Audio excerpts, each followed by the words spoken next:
Hey, this is Eric from Catching Light. Hey, this is Hemp. Hey, this is Glenn. Hi, I'm Steve-O. Hey, this is Drew Hines with Hindsight Imagery. This is Matt Callahan at Digimatty Photographic Services. Hey, this is Jason, and welcome to Tales from the Pit.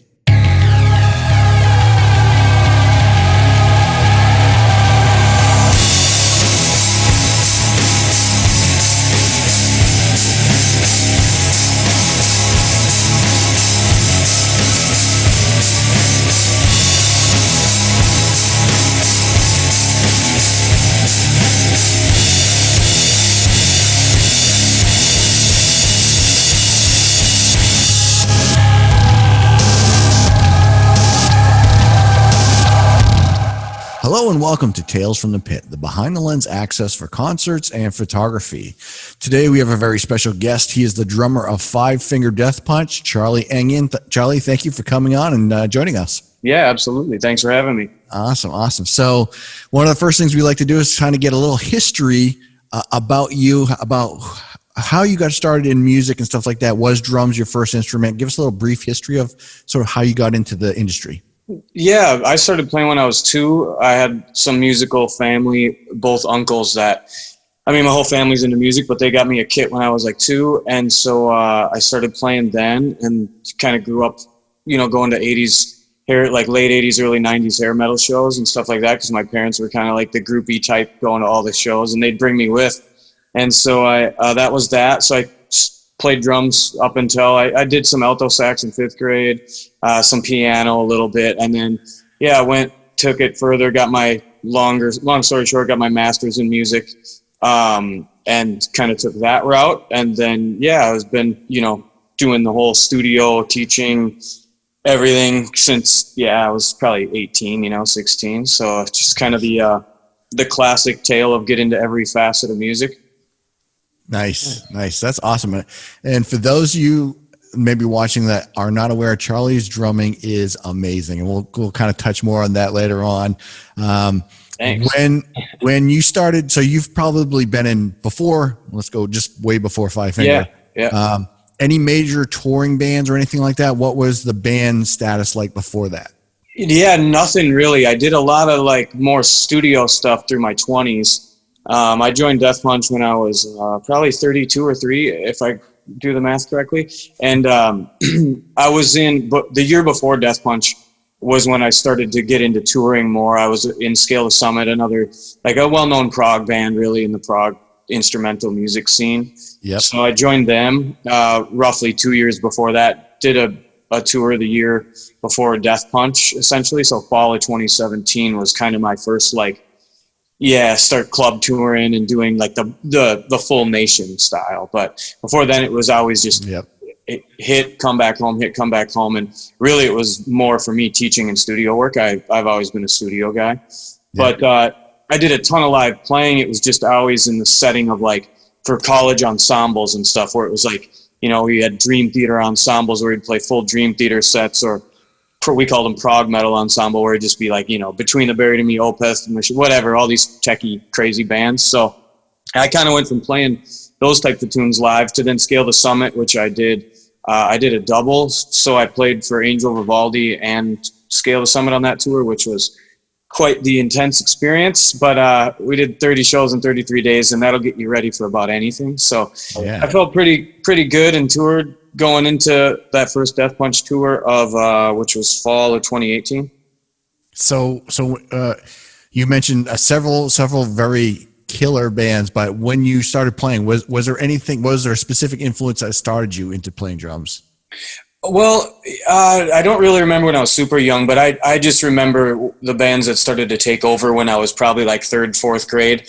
I have videos of me playing to like Slaughter, Haggardly, and like AC/DC and stuff like that. But for me, it was more like 5th grade was like Motley Crue, Skid Row, like a lot of single songs from a lot of like other bands like Saigon Kick and some random 80s bands my parents liked, if you know any of that. So it was I was Motley Crue fanatic in like 5th grade and stuff. That was like the first album I went and bought Decade of Decadence, like, and picked it out type thing, even though my stepdad had all those records at home and whatnot. And my dad, my dad was really into like Rush and like old Metallica and a bunch of, yeah, a little bit different off from where my mom and stepdad were into the more like hair metal-y type groups. And my dad was a little more like, yeah, old Aerosmith, AC/DC, Rush, stuff like that. So kind of had the balances there. And then to continue the story and finish it, it became more like 6th, 7th, 8th grade. It was like Pantera, White Zombie, Rush,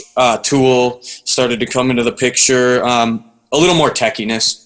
Yeah. And then it was drummers that kind of took over, like Dave Weckl, a lot of the like fusion jazz guys, like it's hard to label them, but yeah, Dave Weckl, Vinny Colaiuta, Dennis Chambers, you know, all the kind of drummers dudes. And then it was like the Thomas Langs. They came around a little bit later when I was like 7th, 8th, 9th grade. Virgil Donati, if you know any of these guys. Yep. Marco Miniman. But yeah, bands just got heavier and heavier for me. It became like, you know, yeah, I went from those to like then Children of Bodom, Dimmu Borgir, like it's kind of the death metal, but not too much. It was still like melodic death metal, In Flames, I don't know.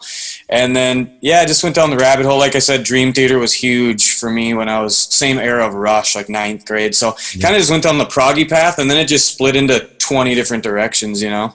Yep, totally. I huge fan of everything you just said. Absolutely. Yeah, nice. I'm a guitar player, singer myself. And, oh yeah, cool.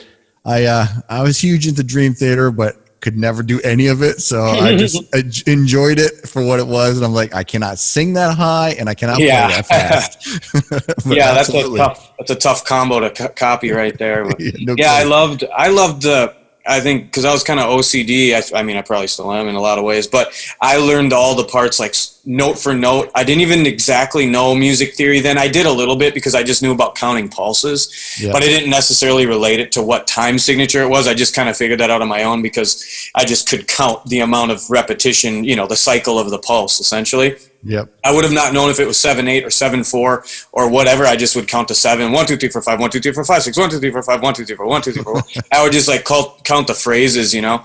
It didn't take me too long to get heavily into that world, obviously, with the whole music school thing. But yeah, I loved learning all the drummers' parts, the way they wrote them, because I was like dead set on like there must be a reason they're playing them like this. So I want to learn exactly what they're doing, not just make up my own stuff to it, because at that point I always had the opinion of like, why don't I just make up my own stuff then, you know? Yep. Although working within some crazy framework like that obviously brings on a whole nother level of understanding and sort of like approaches where you're like, oh, so he was feeling the 7, I would always refer to it as, he was feeling it this way and kind of divvying it up 3 and 4 where the band is more, or, you know, whatever it may be. Yep. So it's good for like learning and stuff when you're at that age, I think, especially because I was a physical beast when I was young, but like, I didn't really think too much about the pocket of like, how does this feel while I do it? You know, it was more like speed and aggression. And like, obviously by default, I knew how to keep time, but not nearly what it became 4 years later, you know? Right. Yeah. So with being that technical, how is it for you with locking in for a bass player? Well, it's important to me now, obviously, but I would label myself as like a lead guitar follower than anything. Oh, really?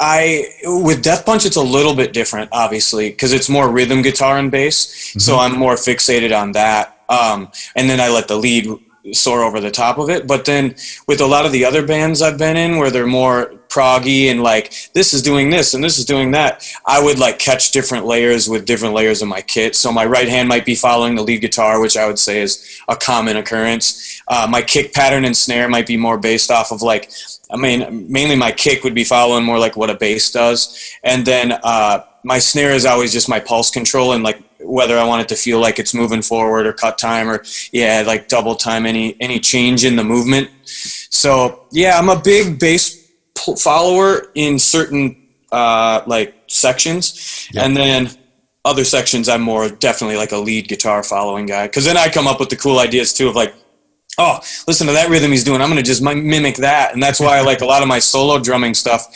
meaning like not like a drum solo, but just if you watch an Instagram clip of mine or something, it's essentially like I'm listening to my own invisible lead line that I just didn't want to record and play because I can't. You know? There's something going on in your head that's coming out through your drums, right? Yeah, exactly. Awesome. So let's talk about pre five finger, and you're now doing drum coaching. Is that correct, or drum teaching? Yeah, I've taught since I was probably 16. I haven't been doing it as much as I used to, but yeah, that's all I did in my like early 20s, even mid 20s, is just teach. Yeah. And so I still teach pretty much just over Skype these days, and pretty much older students. And usually for a specific reason, like my technique sucks because I've been doing this for 20 years and I'm sick of my wrist doing this, or it's more like a specific couple lessons thing, not just like, all right, what are we working on this week, you know? But yeah, teaching's always been there and been big for me. And yeah, I still do it quite a bit. So when you're on the, obviously you're not now, but when you're on the road, how does that work for teaching?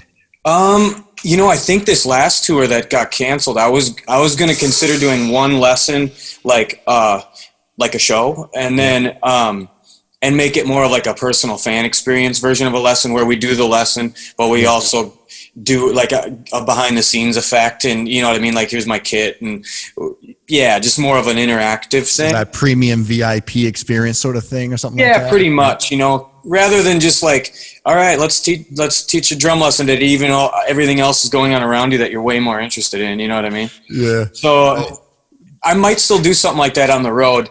I still do some of my like Skype lessons on the road, but pretty rare just because I'm so fried. Usually I don't want to deal with it like at a random time, and then I don't know if the internet works or yeah, it's just always something. But so yeah, not a ton of teaching on the road, but like I say, I think I'm going to change that coming up. So drummers seem to be our theme right now, because we just had Barry from Shinedown on, and then we just had Rich Redmond from Jason Aldean. I don't know if you know who he is. Of course. Rich was saying that what he would do on tour is he would do a lot of drum clinics per location. So he'd go out at noontime, do the drum clinic for a couple hours or whatever, and then go do the show and stuff like that. Yeah. Is that something you do at all? I've considered it. I never have done it. I did with Scale to Summit a little bit more, but that was more one-on-one lessons. But with Death Punch, there's so many like variables involved on the tour part of it that I've never wanted to just jump right into it and be like, hey guys, welcome to the Charlie teaching show, you know, like just ignore it. So I didn't want to like step on toes, I suppose is one way to put it. Not that they would even care, but you know what I mean? There's a lot of people involved. And like Rich probably said, I would imagine he's doing these clinic settings in a different location. Yep. At like a music store or something. Correct. Yeah. A lot of country artists, I don't know really about Aldean as much, but they take a lot of days off, so it's a lot easier to plan that kind of a stuff. Okay, I'm in this city for 3 days, so then I'm going to play that day, do the clinic the next day, then take off. Because we leave, you know, quick. Yep. So we never stick around in a city. I think of the like 80 some shows I played with Death Punch, I think we've maybe stuck around in that city twice, you know? Right. Yeah. So I would like to do that though. I'm considering trying to pull that off, even if it's only like twice on a tour, you know, because I could probably do something like that. Yeah, that'd be cool. I mean, and it is what you said is absolutely correct, because Jason Aldean, they played our venue for 2 nights. Usually when bands, certain bands that come to our venue every year, they kind of plan around it, so they usually have a couple nights at our venue. They can enjoy it and hang out outside and do the fun stuff. Yeah, it's usually beautiful out. You know, you got lobster rolls every night. Yeah, the lake's right there. Yep. Yeah, the food's really good. I remember that. That's actually it behind Hemp. That's his drone shot. Yeah, that's drone shot from Hemp's perspective. Yeah. Oh yeah, that's funny. Yeah, I see that. I notice it. Yep. Yeah, there it is. Yep. So that's cool. Yeah, it's a great venue. Yeah, we get a lot of compliments on the venue. You know, we're obviously very proud to work there as well. Yeah, for sure. And we get a lot of, you know, a wide range. We get a lot of country, but when bands like you guys come through, it's like, for me, I'm like, thank God there's some rock coming through, because unfortunately for 2020, it was mostly country and withdrawals classic rocks, which is fun. Which is fine. I just want to rock. And yeah, for sure. It's fun to change it up. You guys put on quite the rock show, so it's kind of cool to see you guys there. Yeah, that was a fun show. I remember that one clearly, especially like the hanging out around it with like, the food. We biked down to the lake on all the many bikes laying around the spot, and the pool and the putt I went over there and just sat and putt forever. That's a good time there. I hope we go back there. I would imagine we will one of these times. I was hoping to see you there this year, but you guys weren't on. So let's before we get into all that stuff, let's any priests. So before you joined Five Finger, kit wise, was there a dramatic change in your kit pre to Five Finger setup? In a way there was, and in a way there wasn't. I scaled down cymbals and went with more of a traditional, like 4 crashes, 2 Chinas effect, like 2 front crashes, the 2 Chinas that kind of stick up high, which I've always liked the look of anyways. Jeremy did that anyway, but I didn't. Yep. I didn't do it because he was doing it. I did it because I like that. And then the 2 crashes next to those. And then I added in a few splashes for the symmetry and just for like drum solos, or if I'm like, there's a few tunes I'll goof off in and throw them in, even if you probably can't even hear them, but it doesn't matter to me. And a couple stacks just so that they're there. Drum wise, I added a few drums, but I still kept the 3 rack toms up front. Although I like the look of 4 better, I like my hi-hat close to me, so it sits right next to my left bass drum pedal, and I take the legs off it.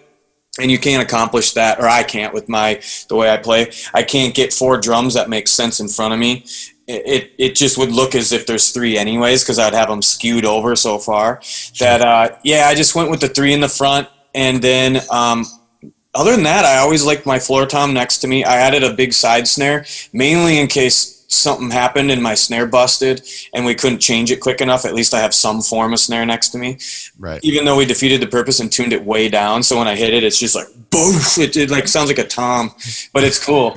And then I added the gong basses behind me for a little bit of looks and then a little bit of effect, because I'm a pretty open-handed player, even though I don't play with a lot of left hand lead, but my left hand's always doing something, or I want it to do something. So I kind of always give the left side of my body the same options as the right side of my body somewhat. So I kept with that theme, but it's much more grandiose on the rack system, and just like, it's just bigger looking, especially with the gong basses behind me and then the layout of it. But all in all, I just added a couple toms and kind of like changed up the cymbal configuration a little bit, and that's pretty much it. It's always kind of the 80s kit I've desired. I wanted it to, I got to build the thing like how I wanted it, so I didn't I didn't have any hindrances except for my riser.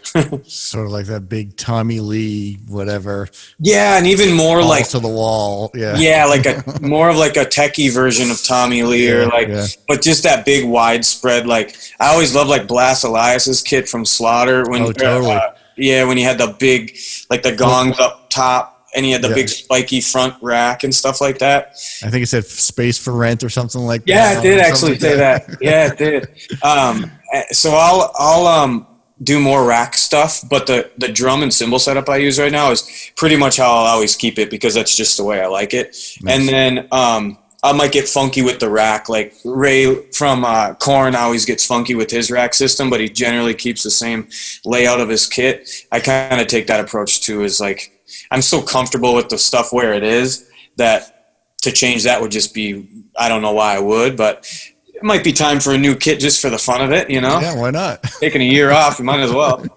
Yeah, so before we get into Five Finger, before you started touring and all that stuff, and you drums is obviously very, steady in you with teaching and stuff like that. You're obviously a killer drummer doing some awesome stuff. Thanks. I really love your style. I really love the busyness of your, in all the right places and all that stuff. So I'm a huge fan of your style. And I've been watching all your YouTube videos and stuff like that. And I definitely recommend everyone go to your YouTube page and check out your drumming stuff. And for example, was it the camping one? The camping one's funny, where I'm on the bucket and the gun and stuff. Yeah. Oh yeah, we did that on a whim. That was funny. It turned out pretty cool. Yep. So if you're watching this, go to YouTube. What is it? Just my name, yeah. Yeah, Charlie Engen, sorry, Charlie Engen on YouTube, and look for the camping one. I got a kick out of that one. But that's some amazing stuff on there.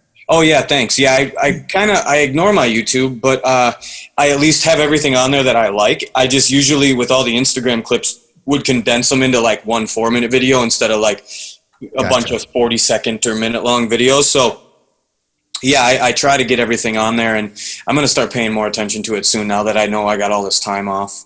Well, I hear you with the Instagram. Everyone, that's sort of the default focus for everything, because you can just post there and it spreads. Yeah, it's ADD efficient. Like you can just quickly just boom, boom, boom, boom, boom. I barely post anymore for that reason though, because it's just an onslaught of media right now. So I've been just trying to kind of zone it out a little bit, you know, and like sort of spread it out, I should say. Yeah. So let's get away from drums for a second. So when you're not, what do you do for hobbies that are not music related? Pretty much an outdoors guy, like a lot of like, hunting, fishing, camping sort of deals in various forms, and just hit the woods. Big hockey fan, still skate when I can. But primarily, free time wise, it's all like outdoors based stuff. I like cars. Anything like that, I guess. This year I've obviously had a lot of time to do those things. So I've been camping a lot and goofing off pretty much and taking advantage of being at home. So that's been kind of a nice little change. But yeah, pretty much an outdoors guy overall. Nice. It's too Where bad are you located, He Charlie? didn't show up tonight. Yeah, I'm in Minnesota. Minnesota, yeah. Yeah, so I live in the cities, but my dad's side of the family's up north, so I go up there a lot. Nice. Yeah. Yeah, it's I good. saw some on your Facebook and your Instagram too. Some of the camping one too and stuff. Nice. Yeah. Yep. Exactly. The camping ones happen just out of like, not boredom, but like sitting there like, all right, let's do something goofy today, you know, bust out the camera. I haven't done any of them this year, but I probably should, especially since, like I've been camping every weekend for the last like 2 months, I swear. That's perfect Instagram material, right? Yeah, it is. Yeah. It's like, it's fun and forgettable all at the same time, you know? Yeah, exactly. Especially for your 134. How many you got there? 134K followers. Yeah. A good fan base. It's a good fan base there. You like So anything.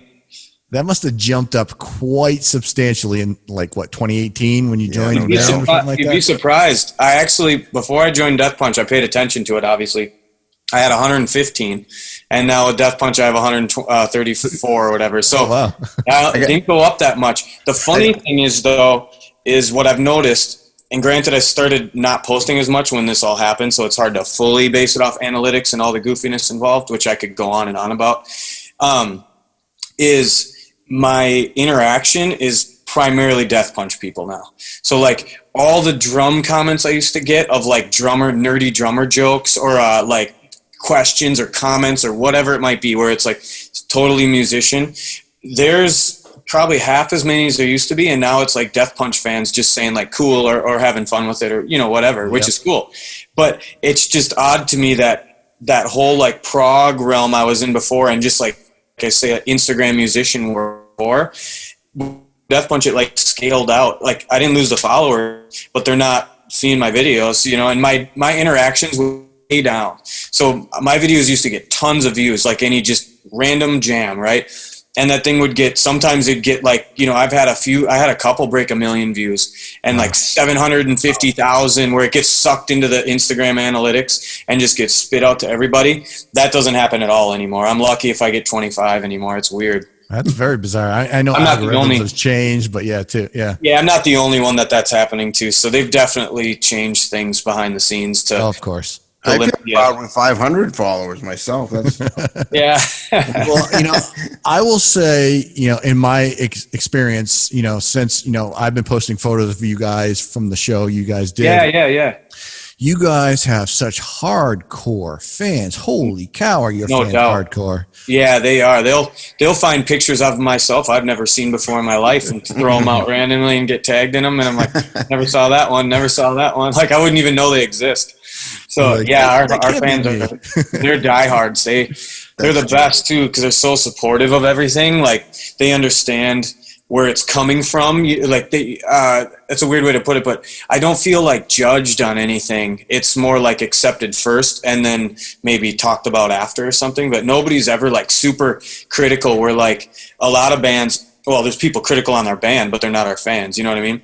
Yeah. But like other bands that I love, the entire comment section will be like, oh, I wish they'd still do, you know, Watershed tunes if it's Opeth or something, or it's always a what they didn't do, not what they did. Yeah. And we don't have to deal with that division too badly. Everybody's super supportive and seems to enjoy everything, which is a nice, that's a nice thing to have.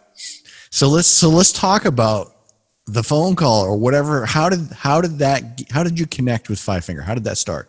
Long story short, like Jeremy knew who I was from watching my Instagram videos and stuff like that. And so we had just talked for probably a year and a half, I'd say, before things started to come down the channel a little bit. And then to cut to the chase of it all, I had then summer of 2018 already been talking to Jeremy, obviously, but then Jason and Zoltan a little bit, and like I was gonna go hang out with the band in Chicago. So a week before I was going down to that show, I was actually on a Skype interview with, if you know what Drumeo is, it's like the online drumming. They own like the universe of online drumming lessons, essentially. Yep. And they get all these big drummers to come in and do videos and stuff. It's like a drummer's, it's cool to be a part of it type of thing. So I was planning my whole thing to go out there and do it. And as I was doing that, my phone was blowing up next to me. And then when I got off the Skype call, after planning everything, where it's coming from, where my gear's going, blah, blah, blah. And then it was like, yeah, Jeremy, Zoltan. I was missing calls and messages from all of them. So I called Jeremy back, and then he's like, hey, so I can't do the fall tour, and I want you to be the guy. Can you do it? I was like, yeah. So then after that, it was like, so for next week, learn some tunes so you can come down, jam with the guys on stage, and they can get a feel for you, and then us hang out for a few days and learn the ropes of the crew and everything. And it was as simple as that. You know, long story short, is went down there the next week, played some tunes on stage, met everybody for the first time, and then hung out for a few days, and then went home for a month and a half and learned tunes while they finished that leg of the tour, and I hopped on the next leg of the tour.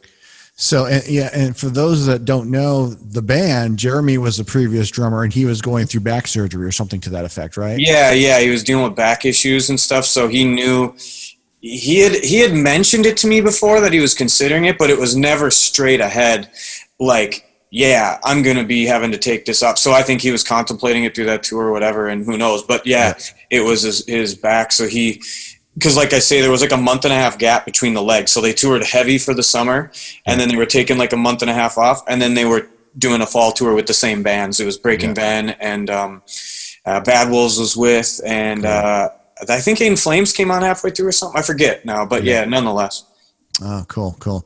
Yeah, well, that's amazing. You know, we're hearing so many stories about the YouTuber become the band member, you know, journey, you know, stuff like that. You hear so many stories about that, and it's so cool because obviously your talent, it's out there, and people are like, damn, you know. So it's really cool to get you that this happens to you. Yeah, it is. Coming from a very prog technical band to Five Finger is very different style wise. Yeah, definitely.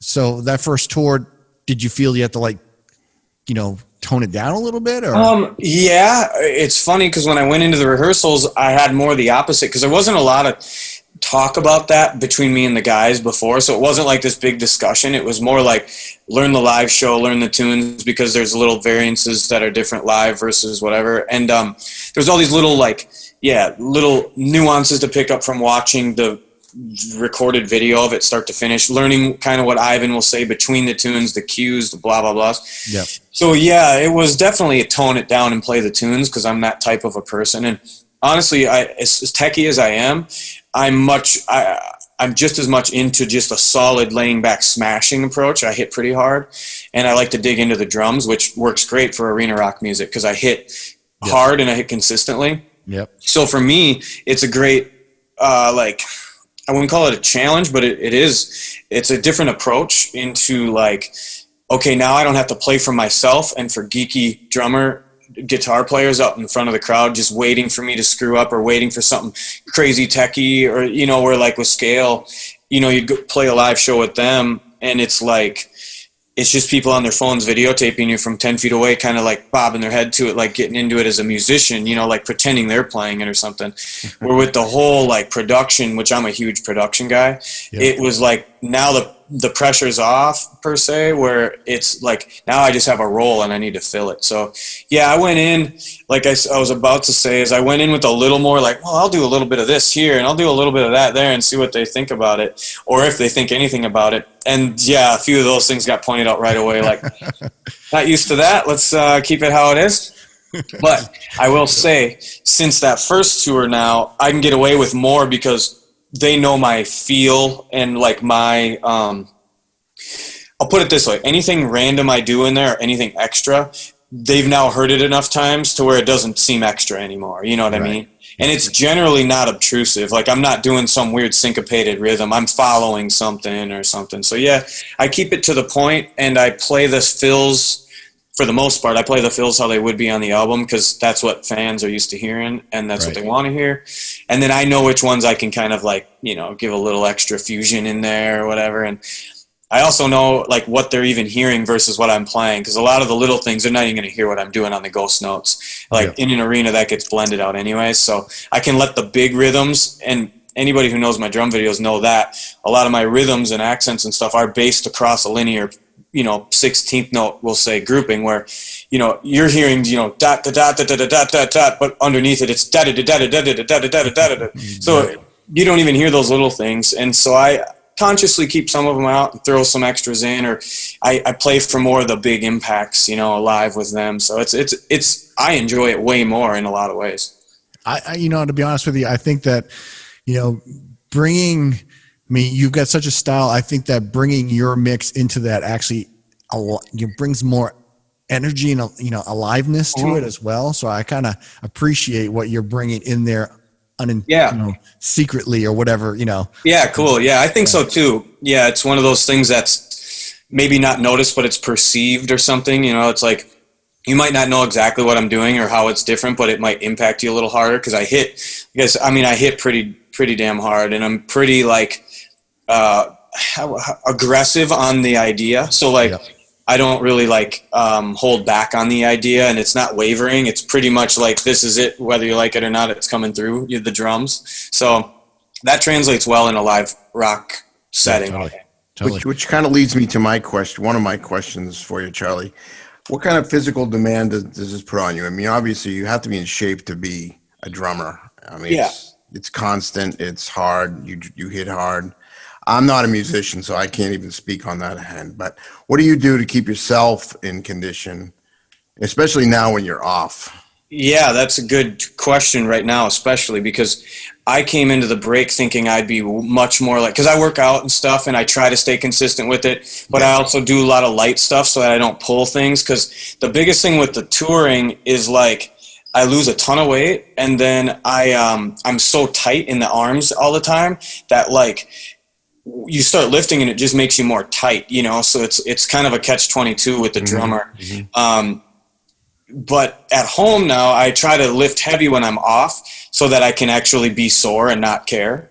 But what's funny is on this break, I really did none of that. I grab the weights every day and do a set or something, and I just grab 40-pound dumbbells, and I'll curl them a bunch, and shoulder press them, and I'll squat them, and I'll do like just full body stuff. But I am actually gonna, I think, try to get in like good shape again, like I was before I started touring. I was younger and leaner, but I was much more like, I just looked better to me, you know? So now I have like a lot more weight on, because I took the break from that. I came back from that European tour so skinny, and a lot of the reason being I was playing more and I was burning a ton, like I was playing super hard. And so it was just like every night burning thousands of calories, and then not eating enough because I'd sleep in goofy or whatever. So the hard part on the road is just having a nice strict schedule that doesn't destroy you. Yeah. But now at home I put 20 some pounds on, I think, since I got back from Europe. So now I got the mass to actually do something with. So there you go. The big thing I think is stretching out. I don't do enough of that. Drummers, the older I get, the more I feel it. Where when I was younger, I could get away with being a little tighter and not caring. Now I feel it in my right wrist more. So it's all these little things more now than it is like just lift weights and be strong, or run and get cardio. It's like specific limbs. Like, my right knee is a little shot, so I just need to stay, strengthening the tendons there, because the muscles want to, pull everything, and it puts the pressure on the tendons. And that's the same with my arms. So luckily I've never dealt with a major injury on tour or anything, which is nice. I was just going to ask you. Yeah, that's a good follow-up too. Is I've had many ones, like it'll hurt for a show or something, but nothing too bad. The only time I ever remember being in like total like pain in a show was, I think it was in Europe, or maybe it was the fall. I think it was actually the fall before it, the fall of 2019. I don't know. I started the show. I felt totally fine before, and I had this weird pain go through my rib cage, and I The whole show was a blur because I was in so much pain. Like, it was this weird pain where you just wanted to like lay down and stretch your arms back and like pull everything. And that was horrific. Like, I remember just waiting for the end of the show. And it was, like I said, the pain was like mind numbing, where you just like, nobody else noticed because I make sure to just put on the show, you know, but inside it was just like, oh my God. So that was the only time I was ever like, well, this is terrible. So let's keep the fingers crossed it stays that way. Yeah, no kidding. Amen. Let's go back to that first tour, or that first after. So you got the call, you went out, you hang out with the guys. What'd you say you did? A couple shows, a couple of practice runs? I just did like a jam at a sound check, just a few. Oh, okay. Yeah, we didn't, and then we did a few days rehearsal before we left down, like as a full SIR production run. So is Jeremy with you for that? No, that was strictly me. Jeremy was with, obviously, when I did the little sound check and stuff, because he was on the tour playing it. But nope, that was like, I came in, and then that was from then on. So what was that first tour like for you? That was, it was crazy in a lot of ways. The obvious ones are, playing in front of arenas that big. I remember being super nervous before a lot of the shows, but it was an anxious nervous.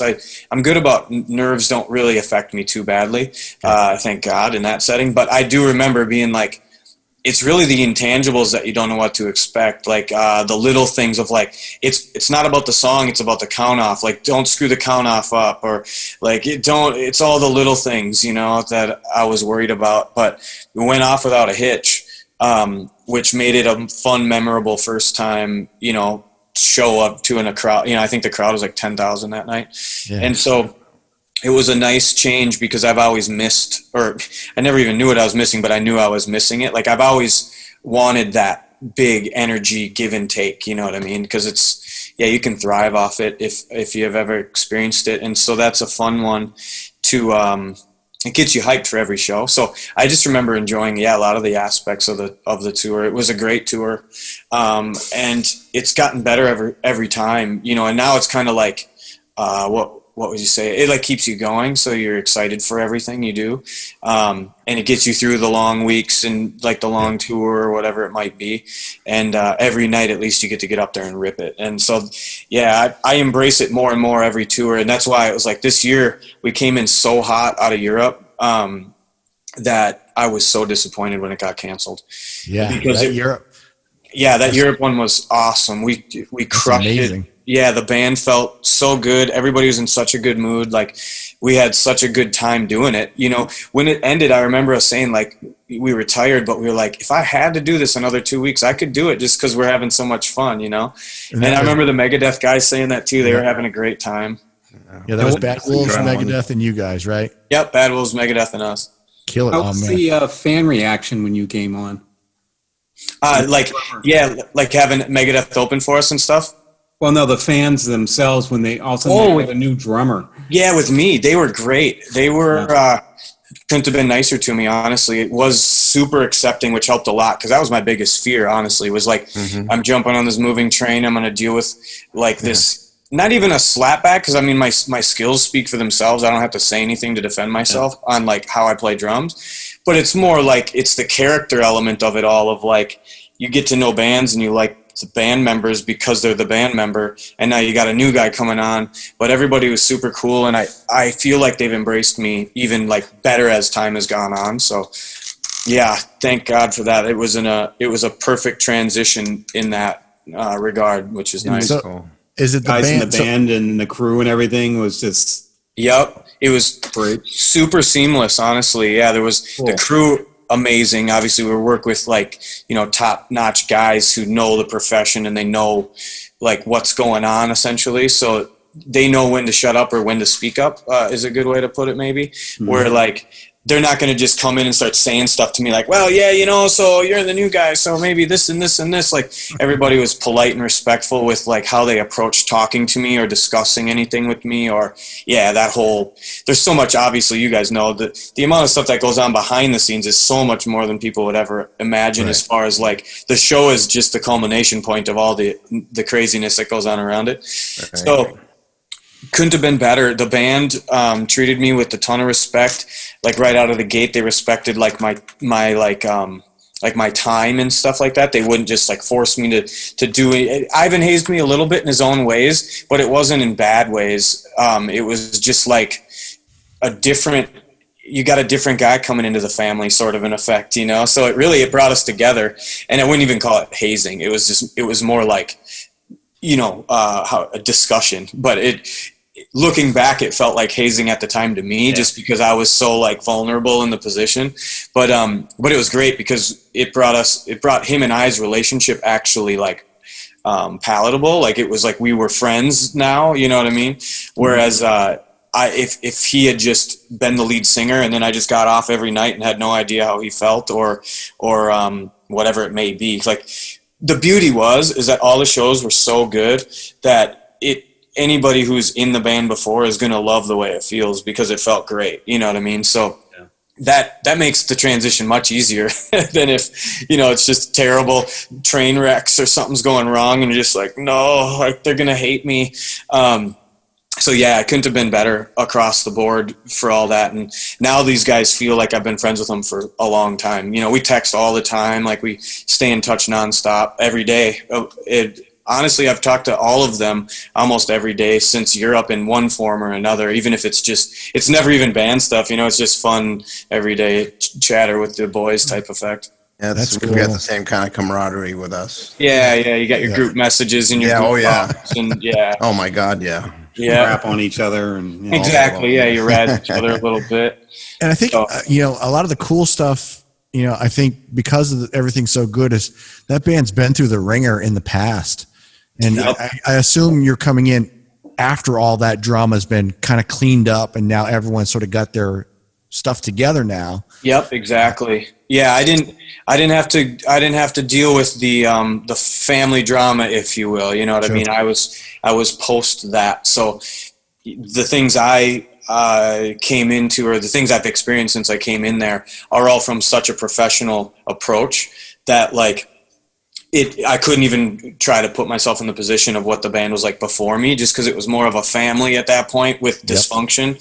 So you get that dysfunctional family, and now things are personal, or they're, you know, I don't know this member and that member or how they've communicated. So I just would sit back type of a thing.